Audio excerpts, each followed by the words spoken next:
Right, so let's move on to transgender Jesus. This is a very curious story. Basically, at the weekend, a junior research fellow at Trinity College, Cambridge, delivered this sermon where he essentially speculated that Jesus could be called trans.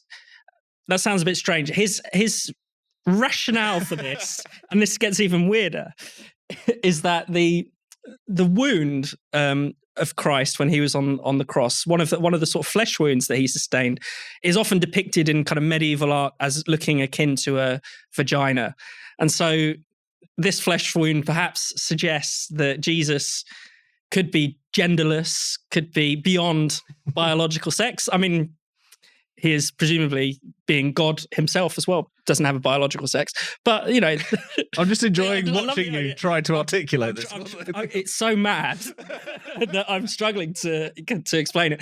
But really, you know, then the idea... Then this researcher said that this means that Jesus was transgender.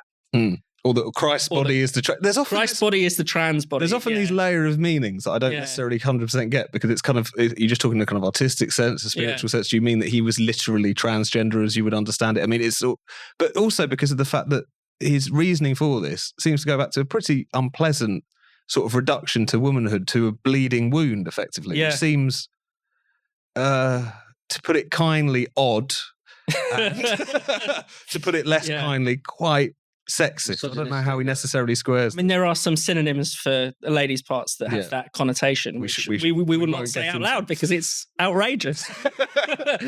Rakib, what have you made of this? Oh, I don't even know where to begin. I mean, being a Muslim social conservative, that the idea that people are now trying to transgender Jesus is just.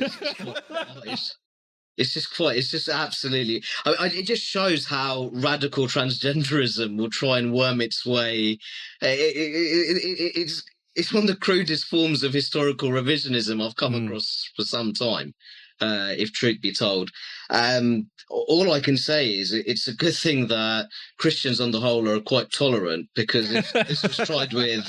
If this was tried with other prophets, I think the reaction would be far more severe. Well, someone did scream out heresy during the reading, but you're right. That's probably quite a mild response. There's a line that even the Anglicans weren't allowed to. But they're talking about the historical revisionism. I mean, this is sadly not a lone example. You know, we've had people try to claim that some of the female queens of Egypt were transgender because they're depicted in statues with the long beard. People have tried to claim that Joan of Arc's non-binary. Joan of Arc is non-binary. You can go and see that at the Globe now. I think people have tried to say that about Elizabeth the First as well. Yes, which is also an interesting sort of sense that if you have a figure who is seen to have been pushing up against the kind of expectations of womanhood in a particular period by being a leader or by being a warrior or whatever, that by dint makes them more likely to be it's a very odd... they're basically a man, aren't they? Yeah, pushing towards being a man. My other favourite story is about non-binary skeletons. We had a great piece in Spiked on that a couple of months ago, but basically, you know, radical transgender activists in the kind of archaeology community or the anthropology community trying to say that because we don't know what gender people identified as, we should not classify bones as having a certain biological sex. It's outrageous, even though I'm sure you could tell via very rudimentary You really can tell, yes. But just to plug another Spike piece, Gareth Roberts' piece on Spike this week about trans Jesus was brilliant. And also because he made this speculative, but I think quite powerful point about how when you're talking about Oxbridge and Cambridge and all these seats of higher learning, all these kind of elite institutions, and the way in which they are essentially making the most astonishing statements imaginable. And he kind of makes the point that this is almost like a kind of power move. Yeah. You know, we're in a kind of culture at the moment in which even saying observably true things can mark you out as a heretic, as a wrong, and as someone who should be cancelled if you believe in biological sex and so on and so forth. And yet they can say the most outrageous things. Yeah. And sort of get away with it. And he likens it to the Bullingdon Club. It's like a new Bullingdon Club. Yeah.